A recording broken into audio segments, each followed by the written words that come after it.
I really can't do this anymore. I can't go on.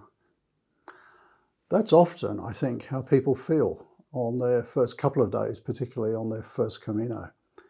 And we're going to talk about this week. Why do they feel like that, and how can you overcome it?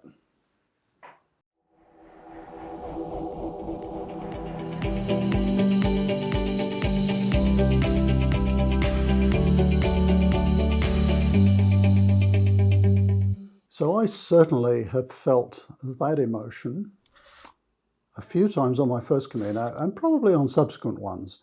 There are just days where you think, I don't want to do this anymore. I can't go on. What's the point? And unfortunately, it probably happens more on your first Camino. And sadly, a lot of people give up on their Caminos, I think, in the early days. So let's just talk about why that can happen and how you can avoid it, how you can cope with it. If you are planning your first Camino, I am very envious. The first one is amazing. It's just a fantastic experience. The subsequent ones are awesome too, but there's nothing quite like the first one. And I can remember on my very first Camino, leaving Saint-Jean and then heading up the hill towards Horizon, I was walking on air. I mean, just to finally be there after a couple of years of planning and so on. But there's a lot of stuff happens in those first few days. So let's talk about some of the things that can actually derail your Camino and how you get around with them. Number one is injury. And I think a lot of people kind of come out of the gate too quick. You know, it's enthusiasm and energy and they, you know, just full of joy of being there and kind of set out trying to walk too far each day and definitely trying to walk too fast each day. And partly that can be, I think, because maybe the people that you meet up with, you know, on day one, you can meet amazing people. And maybe they're walking a little bit quicker than you and you want to keep up with them because, you know, this is your new best buddy and you just connected and clicked. And you're trying to walk at someone else's pace, which is really hard. You know, just that little bit of overstriding, just that little bit of, you know, walking too quick than you would normally do, and it's going to lead to injury in a day or two. So I think injury is probably the number one thing where people have to bail early. So what I would say is just start out easy. You know, if you meet an amazing person on day one, don't stress if you can't keep up with them because I can almost guarantee you're going to meet up with them again. It's just that's the way the Camino works. You know, they'll stop for a reason and you'll catch up and so on. So really take it easy on those first couple of days and don't push yourself too much. So that's, you know, in terms of speed and distance. And I think a lot of people struggle on their first Camino, particularly where they've felt for whatever reason they had to book all of their accommodation or a lot of it in advance. And if you haven't walked a Camino before, you kind of, it's hard to judge how far a comfortable distance each day is going to be for you. I had no idea, really. So I kind of booked short distances. I booked my first couple of days, I think, on the first Camino, and I wanted to break it up a little bit. And then what I generally do is each day I'll kind of book the next day. But I think where people maybe have booked, you know, 7-10 days, some even book their whole Camino accommodation, how do you know how far you're going to be capable of walking each day or what a comfortable distance is going to be for you? So you end up either wanting to walk a little bit further, which I think is probably quite rare, but more commonly with all the people I've met, is it's like, oh no, I've booked this place and it's another 8 Ks and my legs are killing me. That's a recipe for disaster. You know, you should be able to stop when you're feeling that discomfort. So definitely injury can be one of the things that causes people to bail early. So start off slow and easy. What's that saying? Start off like an old man so that you can finish like a young one, something like that. And age is no differentiator. I can remember on a couple of the Caminos, you know, having got to Burgos, how far is that? Or even Pamplona. Burgos is, well, I forget, a few days. Pamplona, you're generally there in 3 or 4 days. But, you know, quite young people in their 30s who are sort of, we met up with occasionally along the way, and then you kind of meet them after a week and they'd say, oh, we've got to go home. We were injured. What? Like 30 years younger than me and really fit. And yeah, it's generally injury. So number one, start out slow, take it easy. And if you do get injured for some reason, slow down, maybe even stop. Rest up, take a day's rest somewhere. If you have to, if you're on a bit of a schedule, maybe, jump on a bus and skip a particular section to give yourself a day off. You certainly do not want to be injuring yourself in those first few days. Obviously, if you're going to jump on a bus, don't do that in the last 100 kilometres, because that way you don't qualify for your Compostela, your certificate, if that's what you want. So number one is definitely the injury. I suppose one of the emotional things as well is getting too hung up on the distances. If you're walking from Saint-Jean on the Francis route, for example, this will be on day 1 or 2 for you.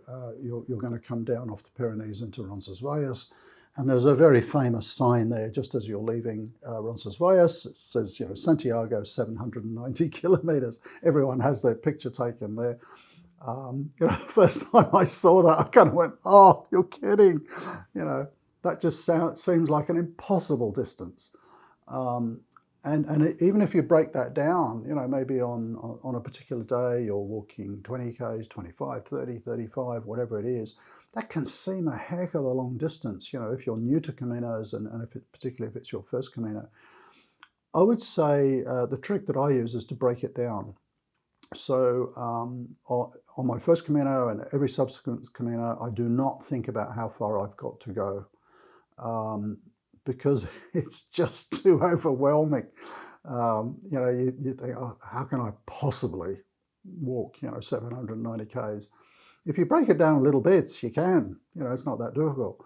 So I do it to the extent, even if my day today is 26 Ks, for example. That's quite a long walk for me. I don't think necessarily of the 26 Ks. I'm thinking, oh, I've got 8 Ks until I come to a river. That'll be a nice place to have a break. Or, oh, I've got 12 Ks until we come to a little village. That'll be interesting, and I'll have a break there, maybe see if I can get a coffee. Wonder what that church is like. So I'm breaking my day down into manageable chunks. So break your whole Camino down, break your day down, break your morning down. That helps you in your sort of headspace grapple with the sort of enormity of the distance that you might be walking. What about equipment? I think equipment issues can cause people to bail early as well. So generally it's going to be footwear that's not working for you. Probably footwear and packs. Packs, there's not a lot that can go wrong with them, other than if it's not fitting very well, you might get sort of rubbing or something like this, which could get really awkward. So do make sure that you get your pack properly fitted. But most of the equipment problems are going to be down to footwear. So do make sure you take a lot of care in selecting your footwear. There's lots of advice out there. There's lots of videos on this channel about it. By all means, absorb all that advice, but ultimately, you need to pick what's right for you. So, and make sure it's really comfortable. Have tried it out with the socks that you're going to wear on the Camino and so on. Having said all that, you could be 3 or 4 days into it and be thinking, this footwear's just not working. Whatever it is, boots, shoes, whatever, maybe they're too narrow, or they're too long, or, your foot's slipping, whatever it is. It's not necessarily the end of the world. That's no reason to pack up and go home. Spain is a very civilized country, way more civilized than most, I think, sometimes. And they have some great stores where you can buy stuff. So even in some of the small towns, particularly along a heavily populated Camino, a very popular Camino, like the Camino Francis, any of the reasonable sized towns have got a hiking store because they know that pilgrims will want to buy gear. The bigger towns have bigger stores, like Decathlon is a major Spanish retail chain that does sportswear.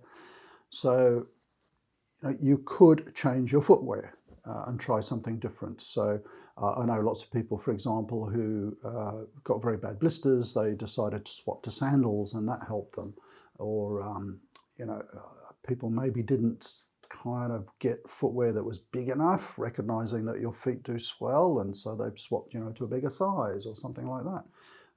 So the gear failure or gear problems doesn't need to stop you, because you could pick up stuff along the way. But I would say the number one thing is, don't go at it bullet a gate. It's a marathon, not a sprint. Ease yourself into it. Don't try to keep up with other people. As you pick up, as you kind of get into the flow of your Camino after 3 or 4 days, you'll find what your natural pace is, what a comfortable distance is, and you really start to hit the groove, by about 5 or 6 days. So that would be my number one thing. And don't let your head get in the way of it all. I had some amazing, not so amazing moments on my first Camino where it was like, nah, I've had enough. It's time to go home. And I'd sit on a boulder on my own in the middle of nowhere, sort of thinking, what the hell am I doing here? I've been doing this for 20 days or something. I think that's all part of it. It's overcoming those emotional challenges, and not letting those be a barrier to you. I can remember on my first Camino being really down in the dumps for a couple of days, and then I literally, sat on a rock, on a hilltop or something, and just said, Rob, give yourself, a kick up the backside, sort of metaphorically, virtually, whatever. Buck up, get on with it. And I did. I sort of had a mindset change and got on with it and loved it. So just expect those kind of things happen. So there's a few things that can happen, in the early days of a Camino that could feel like it's going to derail you. There isn't much that's going to derail you, to be honest. Just power on through it, be sensible. There's always, plan Bs and ways of overcoming these things. So particularly if it's your first Camino, have a ball. Buen Camino, and thanks for watching.